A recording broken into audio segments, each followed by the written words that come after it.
backstory behind ProEd is that I woke up one morning and in the year 2001 on September 11th, and I went to my Pilates class.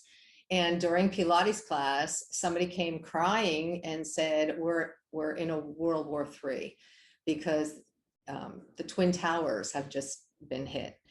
And coming from New Jersey, an expat from New Jersey, that was my backyard, you know? And so there was a lot of emotion that I was experiencing at the time. Once my kids were back home and they were safe in the house, I thought, what is happening to humanity? And my work in education, of course, was, and how do we start educating for humanity?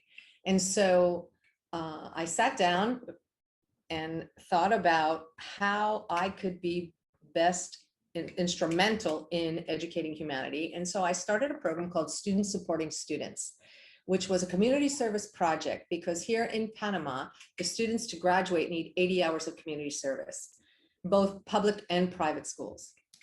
And Students Supporting Students was a community service project for 2 weeks in January, which is our summer here in Panama. And public and private school kids were matched and united to work within a public school to refurbish classrooms.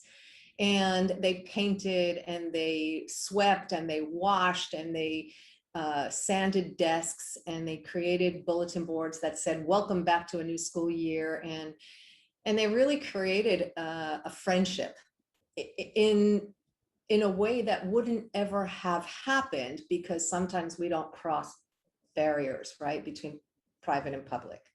So that program ran for 9 years, and it started on a shoestring budget, and the budget grew and grew and grew until like year 7 or so. My board of directors said, Debbie, are you in education or are you in construction? Because some of the schools that we were receiving had no ceilings, had no floors, had no running water, which they still sadly don't have. So around the 7th year of the program, we also started working with the teachers, which I do believe are the heart of the classroom. And the research is so supportive. If you invest in teachers, student learning will happen. So we created Teachers Teaching Teachers, Maestros Apoyando Maestros.